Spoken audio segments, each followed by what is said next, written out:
அல்டாச் அப்படின்னு சைஷீட்ல இருக்குதுங்க. அல்டாச்னா உங்களுக்கு கண்டிப்பா வந்து அனைத்து பொருட்களும் வீட்டு பொருட்கள் சரி, இன்னைக்கு பேக்கு ஸ்கூல் பேக் சரி, அப்புறம் சிம்பிளா நம்ம பேனா பென்சிலு காரு டாய்ஸு ஒரு வீட்டுல மேட்டு தொழுவுற மேட்டு என்னென்ன வேணுமோ ஒரு சில்வர் சில ஜாமங்கள், அப்புறம் அப்புறம் ஜுவல்லர்ஸ்னா உங்களுக்கு கவரிங் ஜுவல்லர்ஸ் தரமா உள்ளது, அப்புறம் பசங்க போடுற வளையம் வாட்சி கண்ணாடி எல்லாமே வந்து பாதிக்கு பாதி. அதான் மெயின்.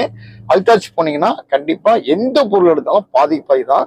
நல்ல ஒரு மனிதர், நல்ல ஒரு எக்ஸ்பான்ஸு, நல்ல படிவா கவனிப்பாங்க. அந்த கல்லாளர் கூட சரிதான், அந்த ஓனர் நல்ல மனிதர். கண்டிப்பா பாதிக்கு பாதி காரைக்கால்ல எங்கேயுமே எனக்கு தெரிஞ்சு இல்லை. ஆக்சுவலா தான் ஆஃபர் போடுவாங்க. இங்க எனி டைம் வந்து பாதிக்கு பாதி தான். அல்தாஜ்ல வந்து சர்ஷீட்ல இருக்கு. நான் அட்ரஸ் மேல போடுறேன், கண்டிப்பா விசிட் பண்ணி பாருங்க.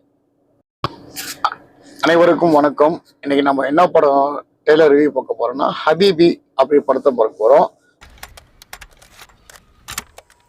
அஸ்லாம் வலைக்கும் மச்சான், நீங்க எப்போ வருவீங்க? உங்க முகந்த கண்ணுக்குள்ளேயே இன்னைக்கு படத்தை இயக்கியிருக்காங்க.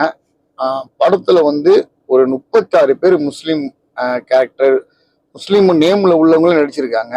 இதுல வந்து தனுஷ் அப்பா வந்து ஒரு கேரக்டர், முக்கியமான கேரக்டர் பண்ணியிருக்காரு, கஸ்தூரி ராஜா. ஆக்சுவலா ஓகேவா, இது என்ன ட்ரெய்லர்னு பாத்தீங்கன்னா ஒரு அழகான ஒரு லவ். ஆக்சுவலா படிக்கிற காலத்துல வந்து ரெண்டு பேர் லவ் பண்றாங்க. ரெண்டு ஃபேமிலி, ஆக்சுவலா ரெண்டு பேருமே நெசவு தொழில இருக்கிறாங்க. அப்ப ஹீரோ வந்து நெசவு தொழில வந்து ஒரு மைனஸ் ஆகுது, சம்பாதிக்க முடியல, ரொம்ப கஷ்டமா இருக்கு, படிக்க ஏதோ ஒரு மிஸ்டேக்கா இருக்கு. அப்ப ஹீரோ வந்து சொல்றாரு இப்படி பண்ணலாம் அப்படி பண்ணலாம் சொன்னோம்னா, அப்பா வந்து அந்த காலத்துல கொண்டு வந்த மாதிரி அதை ஏத்துக்க மாட்டேங்கிறாரு. அதுக்கப்புறமேல இந்த லவ் ரொம்ப ஸ்ட்ராங் ஆயிடுது, தெரிஞ்சு போயிடுது. அதுக்கப்புறம் ரெண்டு பேருக்கும் குடும்பத்துல பிரச்சனை வருது. அதுக்கப்புறம் இந்த ரெண்டு பேர் லவரும் வந்து பிரிஞ்சிடறாங்கன்னா ரெண்டு பேரும் கல்யாணம் ஆகல. ஆக்சுவலா இது எப்படி சரி கட்டலாம் அப்படிங்கிற ஒரு நிலைமைக்கு ஹீரோ தள்ளப்படுறாரு. அதுக்கப்புறம் அவர் வெளிநாட்டுக்கு போறாரு. ஆக்சுவலா போயிட்டு ஒரு 30% வராரு. போட்டு கூட இருந்துச்சு, 30% வரும்போது மாடி கூட மாறிடுது. எல்லா வீடுமே எல்லாம் சம்பாதிக்கிறாரு. அதுக்கப்புறம் அந்த பொண்ணை கல்யாணம் பண்ணாரா, என்ன பிரச்சனை இருந்துச்சு அப்படிங்கிறது தான் அந்த படத்துல வந்து டெய்லர் ரிவ்யூவேங்க. அலா அபுதாகிரு சோப்பை வச்சுக்கிட்டு பெருத்தாலேயே அலையிறாம்ல. யாரு குடத்துக்குள்ள போட போறான்னு தெரியலையே. அவன் நம்ம மைமூன்குள்ள குடத்துலதான் சோப்பை போட போறான். இங்க வரலா இவா குடத்துல சோப்பை போட்டிருக்கான். என்ன நமக்கு தோணுதுன்னா, ஆக்சுவலா வந்து மீரா கதிரவன் சார் வந்து அவரை பத்தி பேச நிறைய பேசிட்டு போகலாம். ஷார்ட்டா சொல்றேன், இந்த இடத்துல சொல்லிடுறேன் அதே விஷயமும். அவர் வந்து நிறைய ஸ்கிரிப்ட் எழுதிட்டு அந்த காலகட்டத்துல நிறைய ட்ரை பண்ண எல்லாம் ரொம்ப ட்ரை பண்ணியிருக்காரு. ஆக்சுவலா அந்த காலகட்டத்திலேயே வந்து ஒரு நல்ல ஒரு படம் ஒன்று பண்ணியிருக்காரு ஜெய வச்சு. ஆக்சுவலா அந்த படம் நெக்ஸ்ட் படம் இந்த படம் தான் வச்சுக்கலாம். என்ன வேட்டனா, ஒரு அந்த காலத்துல அவர் வந்து 1999 சினிமா லைன்ல வரும்போது இந்த ட்ரெய்லரு ஃபைனல் ஃபிலிம் இந்த மாதிரி விஷயம் எதுவுமே கிடையாது. ஆனா அவரோட மைண்டை பாருங்க, நம்ம வந்து ஒரு ட்ரெய்லர் ரெடி பண்ணிட்டு ஒரு கதை ஃபுல் ஸ்கிரிப்ட் ரெடி பண்ணிட்டு போகலாம் அப்படிங்கிற மாதிரி தான் போயிருக்காரு. சக்சஸ்ஃபுல் தான் ஆக்சுவலா. அது நிலவு, இப்ப இந்த சோப்பை மட்டும் நீ எடுத்துட்ட, உனக்கு அவனை பிடிச்சிருக்குன்னு எடுத்துக்குவாம்லா. சோப்பை தூர போட்டுருலாம். அதே மாதிரிதான் இதுலயும் வந்து ஸ்கிரிப்டை கொடுத்துட்டு படிக்க சொல்லியிருக்காரு கஸ்தூரி. நான் நடிக்க தான் வருவேன், நடிக்கிற எனக்கு இன்ட்ரெஸ்ட் இல்லை. ஆக்சுவலா நான் பண்ற கதையை பார்க்கறதுக்கு நேரம் இல்லை, இதை நீங்க வேற கொடுக்குறீங்களா அப்படின்னா, இல்லை சார் அவங்க 8 நாள் 14 தான் சார் ஷூட் இருக்கும், நீங்க பாருங்க நல்ல ஒரு கதையா இருக்கும், கதைக்களமா இருக்கும் அப்படின்னு சொன்ன உடனே அவர் சொல்ற, நான் 1000% வந்து ஹிந்து நான் வந்து முஸ்லீமா நடிக்கிறதுலாம் சான்ஸே இல்லை அப்படிங்கிற மாதிரி. அப்புறமேல கதையை கேட்டவுடனே படிச்சிருக்காரு பிறகு. அதுக்கப்புறம் நேரம் சொன்ன பிறகு இன்வால்வ் ஆகி அந்த கதைக்குள்ள போயிருக்காரு. கஸ்தூரி சொன்ன விஷயம் பெரிய ஆச்சரியமா இருந்துச்சு. எப்படின்னா, நான் வந்து சினிமாக்குள்ள வரத்துக்கு காரணமா இருந்தவரும் ஒரு முஸ்லீம் தான். நான் காலேஜில் படிக்கும் போது அந்த காலேஜ் ஒரு முஸ்லீம் காலேஜ் இருந்துச்சு. என்னோட ஆடிட்டரும் முஸ்லீம் தான். என்னோட மெயின் வக்கீல் இருக்காங்களா அவங்களும் முஸ்லீம் தான். அதனால வந்து எனக்கு ரொம்ப சப்போர்ட்டிங்கா இருக்கும். நான் எந்த படம் பண்ணாலும் வந்து ஒரு முஸ்லீம் கேரக்டரை நான் உள்ள வச்சுப்பேன் அப்படின்னு சொல்லும் போது சூப்பரா இருந்துச்சு. பொழப்பு தேடி உலகத்துல எந்த மொழிக்கு போனாலும் கல்பும் கண்ணும் பிறந்த மண்ணதானே தேடுது. பையனை பார்த்தா கொஞ்சம் வயசு ஆள் மாதிரி இருக்கானே. இந்த வெல்ட வீச முன்னாடி ஒரிஜினல் வீசே நிக்காதுவே. அவர் இன்னொரு விஷயமா சொல்லியிருந்தாரு படத்தை பத்தி, ஹபீப் படத்தை பத்தி. அப்போ நாங்க 2 குடும்பம் சண்டை போட்டுக்கிட்டு இருக்கோம் பயங்கரமா. அந்த சமயத்துல ஒரு பிச்சைக்காரி பிச்சை கேட்பாங்க. ஆக்சுவலா அந்த சண்டையை நிப்பாட்டிட்டு, எங்க வீட்டுல நீங்க சமைக்கலாமா, நீங்க பிரச்சனை இருக்கு மன்னிச்சிங்க அப்படின்னு சொல்லிட்டு வருவாரு. அந்த சீன் சூப்பரா இருக்கும் சொல்லிட்டு பேசினாங்க. இந்த ஆடியோ லான்ச்ல வந்து மேக்சிமம் அதையும் சொல்லிடுறேன். ஆடியோ லான்ச் நிறைய பேர் வந்து மிஸ்கின்ல இருந்து சேரன்லேருந்து சேரனை பற்றி அப்புறமேல பேசுகிறேன். எல்லாருமே வந்து நிறைய பேர் வந்து வந்திருந்தாங்க. எல்லாம் அவங்களோட பாண்டியராஜும் அந்த காலகட்டத்தில் அவர் அசனேட்டாக இருக்கும்போது வந்து பாண்டியராஜ் எல்லாம் வந்து ராம் டைரக்டர் இவங்கெல்லாம் வந்து ஒன்னாவே இருந்திருக்காங்க. சங்கர் பச்சான்ட்ட ஒர்க் பண்ணியிருக்காங்க.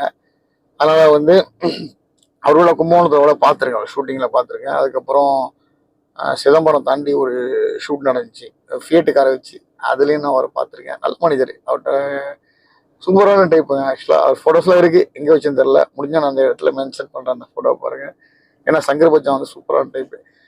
இந்த படம் வந்து சாம்சி தான் மியூசிக் போட்டிருக்காரு. நல்ல மியூசிக் வந்திருக்கு அப்படிங்கிறாரு. பர்ஃபெக்டாக இருக்குது. இதில் நிறைய பேர் பாடியிருக்காங்க. நிறைய நியூ ஆர்டிஸ்ட் நடிச்சிருக்காங்க. எல்லாருமே வந்து கேமராமேனும் சூப்பராக பண்ணியிருக்காங்க. சொல்லப்போனால் நிறைய பேர் சொல்லிக்கிட்டே போகலாம் அந்த படத்தை பற்றி.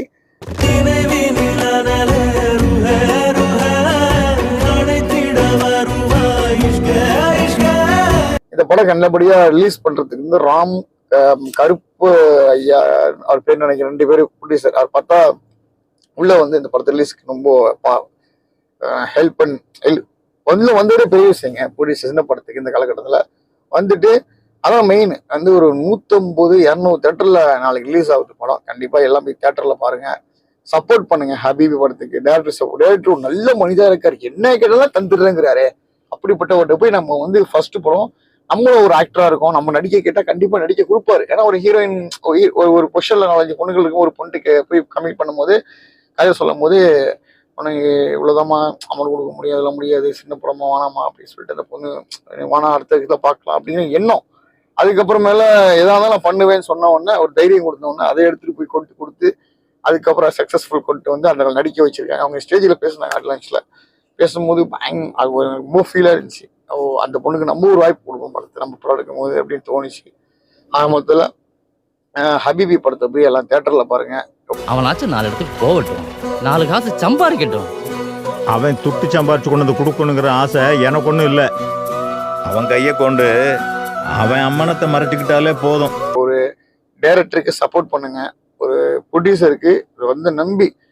ஏற்கனவே ஒரு ப்ரொடியூசர் இந்த படத்துல ப்ரொடியூசர் வந்து ஏற்கனவே ஒரு படம் பார்த்து கன்ஃபார்ம் பண்ணுவீங்க, உடனே ஓகே சொல்லிட்டானா. அதே மாதிரி இதுல பார்க்கும் போதும் எமோஷன் அதிகமா இருக்கு படத்துல அப்படிங்கிறாங்க. எப்படின்னா ஸ்டார்டிங் வரைக்கும் எண்டு வரைக்கும் நம்ம வந்து கண்ணீர் கொட்டிக்கிட்டே இருக்குமா, அவ்வளோ எமோஷனா இருக்கும். எது நமக்கு தேவையோ அதை ஷார்ட் அண்ட் முறையா சொல்லியிருக்காங்க. ஒரு நல்ல ஒரு படமா இருக்கும். எல்லா மதத்தில் உள்ளவங்களும் சமமாக பார்க்கக்கூடிய படம் தான் இது. முஸ்லீம் படம்னா ஐயோ முஸ்லீம் பத்தி சம்மந்தமா இருக்க போதா அப்படின்னு முழுக்க இந்த படம் ஃபுல்லாவே நல்லபடியா வந்திருக்குங்க. கண்டிப்பா நம்ம தான் போய் சப்போர்ட் பண்ணேன் அந்த இயக்குனருக்கு அப்படின்னு ஆசையா இருக்கு. அடுத்த படம் இயக்குனர் அவர் அருட்டுமே, அவரு எதை கேட்டாலும் சின்ன கதையா இருந்தாலும் கொடுத்துருவாரா, இது நல்லா தான் வந்து இது டெவலப் பண்ணிக்கலாமா அப்படின்னு உள்ள மனிதரை வந்து நம்ம தான் மேல தூக்கி விடணும். ஓகேவா, சோசியல் மீடியா தான் நாங்க தான். ஓகேவா, சேரன் சார் சொன்னாரு நீங்க வந்து சப்போர்ட் பண்ணுங்க அப்படின்னாரு. இன்னைக்கு காரைக்கால் அந்த படம் ஆக்சுவலா ரிலீஸ் ஆகல, இது எங்க ரிலீஸ் ஆகுது அப்படின்னு தெரியல. கண்டிப்பா நான் அங்க போய் அந்த படத்தை பார்த்துருவேன். ஃபர்ஸ்ட் வந்து காரைக்கால் இன்னொரு படம் ரிலீஸ் ஆகுது, அதை இது முடிச்சோன்னா அந்த ரிவ்யூ சொல்றேன், ட்ரெய்லர் ரிவ்யூ நாளைக்கு ரிலீஸ் ஆகுது. கண்டிப்பா ஹபீப் படத்துக்கு சப்போர்ட் பண்ணுங்க. நல்ல ஒரு படம். டைரக்டருக்காகவும் சரி, இதுல நடிச்சவங்க அனைத்து பேர் 38 பேரை நான் சொல்ல முடியாது. ஆக்சுவலா 38 பேர் 36 பேர் எல்லாம் முஸ்லீமா நடிச்சிருக்காங்க. ஆக்சுவலா ஜென்ஸ் லேடிஸ் எல்லாமே சொல்லி நல்லா இருக்கு. இந்த ஹீரோயின் நடிக்கப்பட்ட ஒரு பொண்ணு முஸ்லீம்காரன் நடிச்சிருக்கு. ஆக்சுவலா அது வந்து ஹிந்துஸ் தான். அவ்வளவு அருமையா நடிச்சிருக்கு. கஸ்தூரி ராஜா சொல்லியிருக்காரு நான் டப்பிங்ல ரொம்ப கஷ்டப்பட்டேன், இந்த வாய்ஸ்ல முஸ்லீம் வேர்ட்ஸ்லாம் எனக்கு சீக்கிரத்துல வரல. அவர் வந்து அந்த டெய்லர் எடுக்கும்போது கூட ரொம்ப அவர் சொல்லியிருந்த டேரக்டர் அவர் 37 லொக்கேஷன் போய் பார்க்க போயிருந்தேன் அப்படின்னு சொல்லிட்டு. இந்த படத்துக்கு எத்தனை லொகேஷன் பார்த்திருப்பாரு. தெம்பு குறைஞ்சாலும் வைராக்கியம் குறையலே. அல்ல போதுமானவன். 5 வருஷமா எடுக்கப்பட்ட ஒரு படம் அது. அதான் மெயினா பாக்கணும், சப்போர்ட் பண்ணேன். 1 வருஷம் 2 வருஷம் இல்ல, 5 வருஷம் உழைப்பு இருக்குது. உழைப்புனா எல்லாம் ஒத்து வச்சு சில பேர் சம்பளமா கூட நடிச்சிருக்கலாம் அந்த படத்துல. அப்படிதான் இருக்கும். அவர் கதைக்கு மட்டுமே நல்லா பவர்ஃபுல் கொடுத்த ஒரு படம் ஹபீபி அப்படின்னு டைட்டிலே சூப்பரா இருக்கு.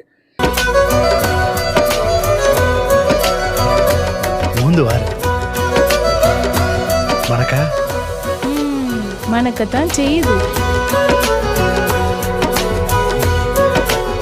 அந்த நண்பரை நம்ம ஹபீபின்னு கூப்பிடுவேன். பிடிச்ச இன்னொருத்தர் இருக்காரு, அவரையும் ஹபீபின்னு கூப்பிடுவேன்.